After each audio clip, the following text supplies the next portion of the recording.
Sa episode na to, dadaling ko kayo sa isa sa pinakasikat na landmark ng Bangkok.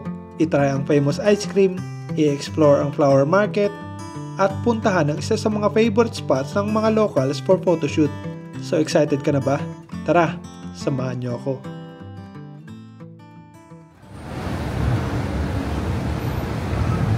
At so yun na guys, nandito na tayo sa Saturn Pier and actually paalis na tayo ngayon papunta doon sa Ta Tien Pier. So tara guys, samahan niyo ako sa araw na to.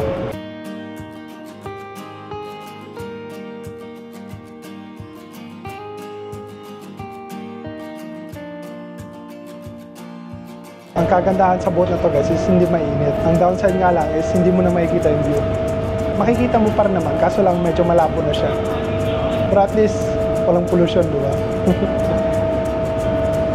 It costs 30 baht nga pala to guys, yung boat na to.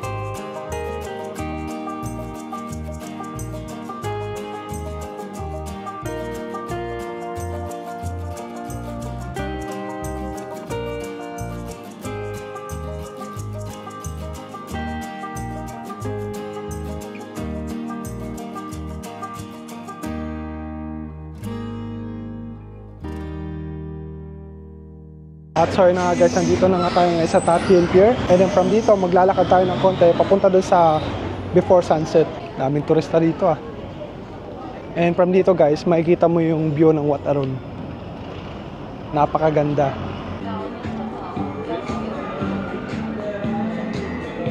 Oh my darling, I love you.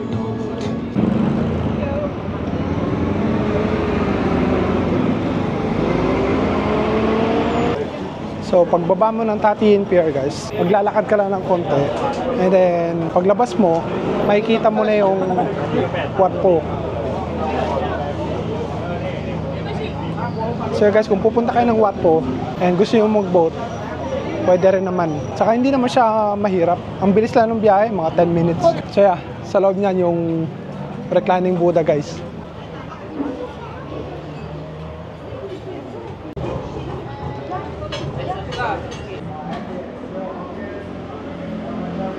So hindi ko alam kung anong street to, pero from dito, kitang-kita mo yung Wat Arun. Sa camera hindi ganun kaganda guys, pero sa personal napakaganda.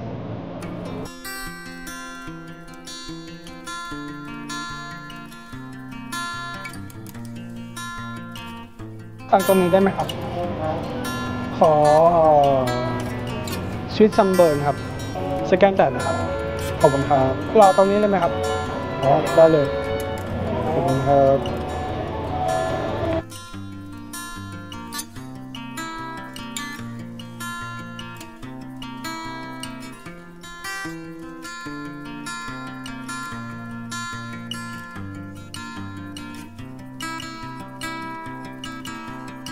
So, ubusin ko lang itong ice cream guys and then pupunta naman tayo dun sa kabilang location.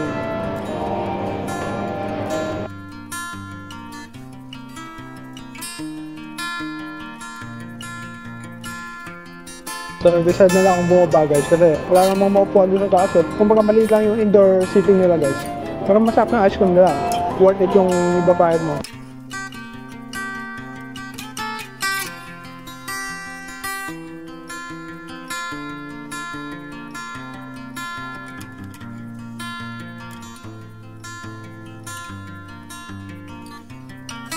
Grabe guys ang tao dito. Seryoso talaga yung pagkuha nila ng litrato. Kung nakikita sa likod ko, ang daming mga photographer guys para lang kumuha ng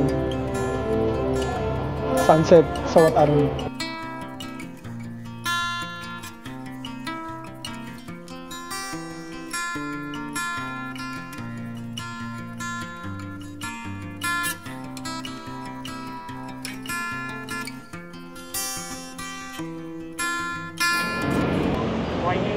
So So nandito ako ngayon guys sa flower market para i-explore tong lugar na to. Matagal na ako hindi nakapunta rito. And then mas marami ng paninda ngayon kaysa dati, or ewan ko lang, or seasonal lang siya.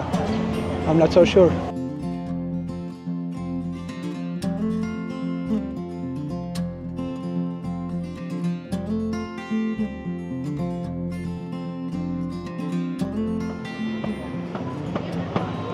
Grabe guys, ang daming tao. Kasi nga magba-Valentine's na eh. Kaya sikat na naman tong lugar na to. Kasi nga, dito talaga yung pagsaka ng mga bulaklak eh. Pero hindi ko alam kung saan nila kinukuha yung mga bulaklak na binebenta nila dito. Siguro sa north. Kasi malamig doon eh.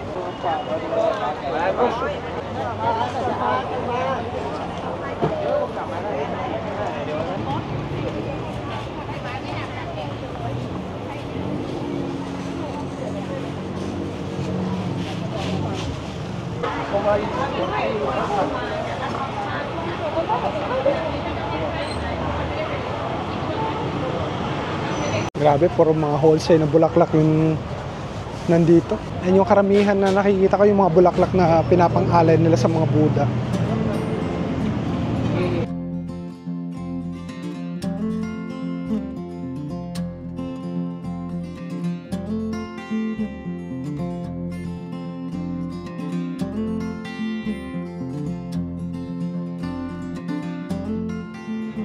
So, nandito ako ngayon guys sa Panport para i-check lang yung vibe. Pero actually, lahat ng mga bumibili ng mga bulaklak doon sa may flower market kanina, dito na dinadala. And then dito sila nagpipictorial. Ang grabe, ang daming tao.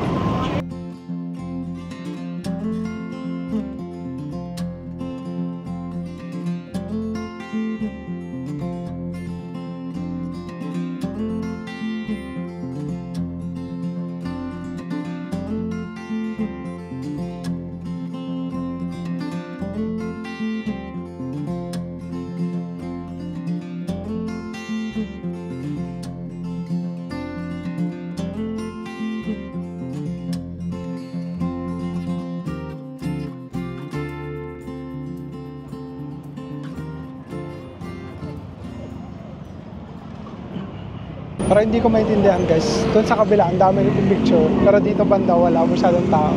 Siguro maganda talaga yung ano doon, yung angulo. Kaya maraming tao. Kasi doon sila nagsisiksikan eh. Tapos dito banda, wala masyadong tao. Nakikita niyo naman.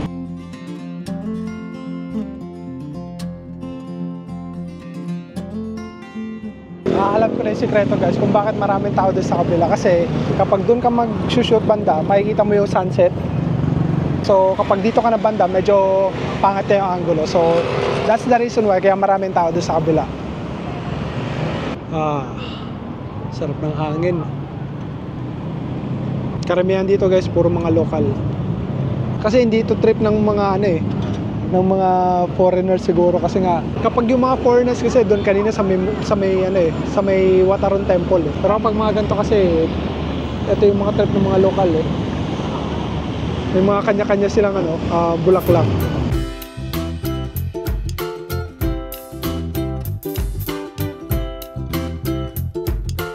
So yan, nakatambay lang din ako dito guys. Grabe, sarap ng hangin. So kung gusto nyo pumunta dito at na-experience yung ganito guys, punta lang kayo dito. Pwede kayo mag-boat and then baba kayo ng flower market and then lakaran nyo na lang. Sarap tumambay dito tuwing hapon.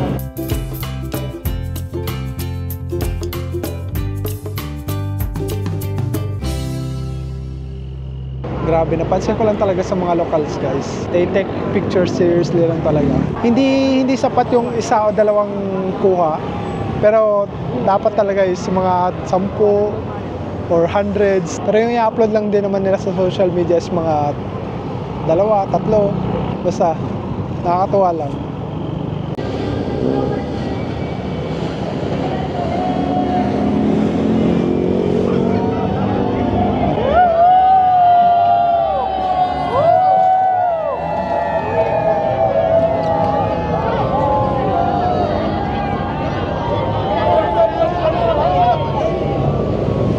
Wow, grabe, nakakatakot yung guys ha. Imagine mo kapag babangga na yung ulo mo dito sa may ano, sa may bridge. Wow, pati ako kinabahan eh.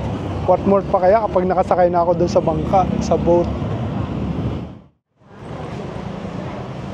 So, bumalik ako dito sa flower market guys. And bukas nga pala to 24/7. Habang naglalakad ako, na-amaze lang ako kasi nga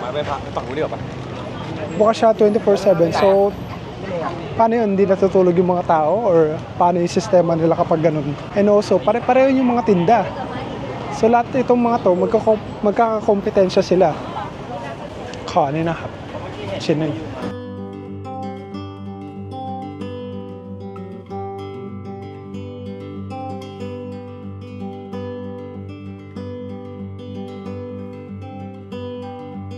Roasted salapaw guys. First time ko lang kumain ito. Sarap din pero hindi siya nalalayo sa typical na salapaw. Ang pinagkaiba nilang guys is may pagka-crispy siya ng konti. เอาเผือกมะพร้าวแล้วก็งาดำครับ